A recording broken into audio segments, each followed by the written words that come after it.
In the previous video, we explained a bit about Johan and his nature.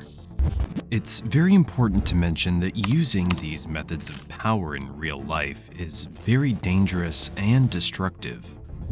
Johan Liebert does not care for his fellow man, and humans are just there for his wicked game. He's a creature that moves in the shadows. He has no real face and no real personality. Johan uses other people in his life as toys, and he does so with a wicked precision. It's like a toy maker pulling the strings of a puppet. Through the anime, his sinister game destroys the minds and bodies of his victims. He moves through their lives like a hurricane, leaving a trail of destruction and desolation. Through his masterful manipulations, Johan presents himself as a force of nature, something mere mortals cannot understand.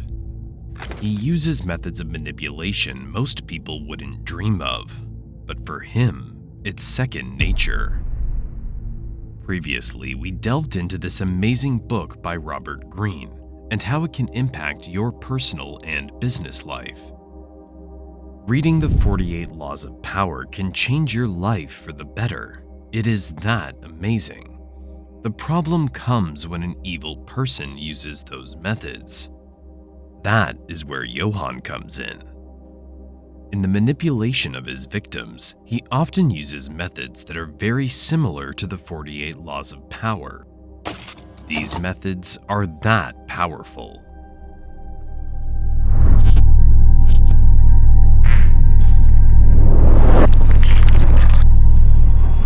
Law 3. Conceal your intentions. This is a tactic that Johan always uses with the various characters he runs into on his journey. At no point does anyone know what Johan wants, needs, or plans to do. He's an enigma that is both interesting and intimidating. The characters he meets want to be around him at all times, but he never reveals his true intentions. At no point does Johan reveal his cards to another character, and when he does, it's a lie he created to manipulate them. Johan can be anything the other character wants him to be. That is his ultimate trick. He realizes this trick by never revealing his true intentions or his plans. He's a mystery, and it serves him perfectly. The characters become obsessed with him. They want to please him and be like him, without ever realizing they have no idea who the real Johan is.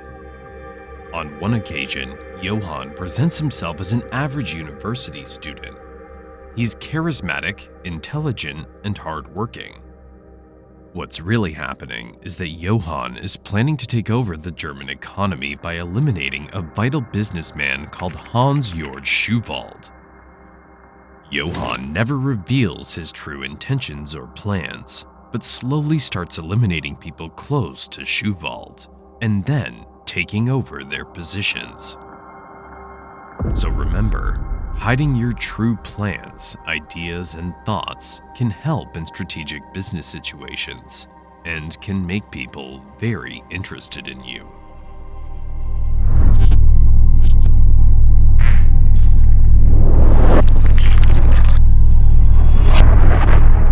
Law 11.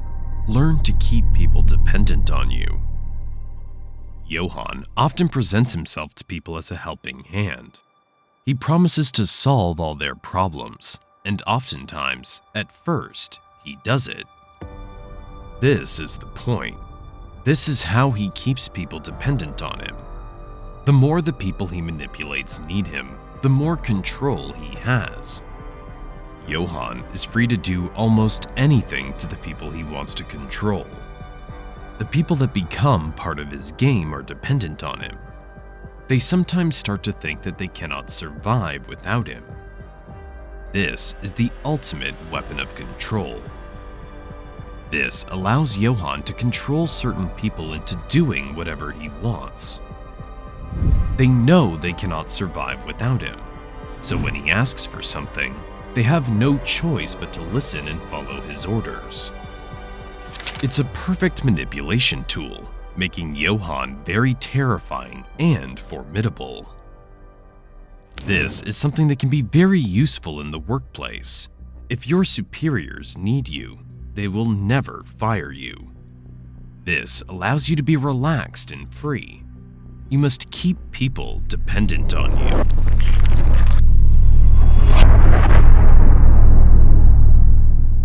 Law 20. Do not commit to anyone. This one is crucial for Johan. He's not doing anything for anyone but himself. He does not have an allegiance, purpose, or group. Nobody is his master but himself. Johan does not care for any group or side. He's just playing for himself. This creates a perfect scenario for him. He can pit various sides against each other, and he can find groups and break them down. Also, this way he always remains in control. He does not answer to anyone, but his own habits and goals. Johan moves through the social hierarchy almost unseen, since he does not belong to any group or affiliation. This gives him a massive strategic advantage when planning and executing said plans. This way, his plans are protected from any outside interference that isn't his own. One other reason why Johan does not want to commit to anyone is that he protects himself from unwanted attention and also vulnerability. Johan is not attached to anyone, so they cannot hurt him, betray him, or use him for their own gain. He's free to do whatever he wants, and his lack of commitment allows him to never let his emotions cloud his judgment. This is shown perfectly in his relationship with his allies and close business partners. While they depend on him and think of him as almost a godlike being, Johan merely sees them as pawns and toys in his grand game. He will backstab them, watch them die, or ignore them when they're no longer useful. Even his most loyal henchman, Roberto, does not avoid this treatment. Roberto saw Johan as a god, and he was a loyal servant to him for a long time. In the end, when Roberto was no longer helpful, Johan discarded him like he was a broken product, not caring nor showing any real emotion. Law 29. Plan all the way to the end. One of the things that follows Johan throughout the anime is his master plans. He has a plan for every scenario, every person he meets, and every situation. Johan's plans sometimes become so complex even we, the viewers, cannot follow them. The characters in the anime cannot even comprehend his plans since they're so complex, and Johan does not ever reveal them until his game is over. This rule is crucial to his character and his success. He plans every single detail, even the most minor ones. He takes into account everything that the other characters will do and plans accordingly. Johan is also not tempted to stray from his plans. He knows that if he's reckless, everything will be ruined. This way, Johan gives himself the ultimate freedom. He is free from mistakes and free from failed scenarios. While the characters he meets often have chaotic lives and they do not plan, Johan has a plan for every possible situation. He is never caught by surprise, and he never has to think on his feet. Johan's plans often unfold through several episodes, since they're so complex. They're surprising to the audience, but they surprise the characters most of all. None of the people Johan manipulates expect his plans. This is all too complex for them.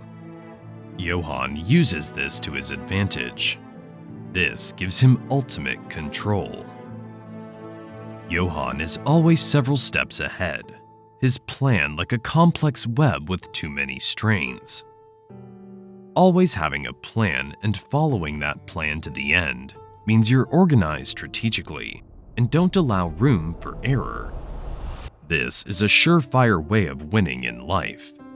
It is the closest we can get to controlling the chaos of our lives. Law 43. Work on the hearts and minds of others. This law is something Johan does very frequently. He plays on the emotions and weaknesses of his prey. He finds his way into their heart and then manipulates them. He appeals to the person's deepest desires and wishes and presents himself as someone who will help them achieve their wildest dreams. Johan builds relationships with these people. He presents himself as a person who can help. The people he manipulates fall for this trick every time, allowing Johan into their minds. Winning over the hearts of his victims gives Johan a way into their world and their way of thinking. He can play with them any way he wishes. Johan will take the role of mentor, helper, emotional support, and anything that will make his prey more comfortable. He will then win the hearts and minds of his victims so that he has complete trust. His work is almost done, since he can do whatever he wants with them. Helping someone and presenting yourself as an ally can be very useful. It can present situations where the other person owes you and does favors for you. And also, it allows you to have control over their emotions. It's a very dangerous and high-stakes game, but if you pull it off, it can bear amazing rewards. Thank you for watching this video, and once more, we must remind you not to use these methods and tactics in real life.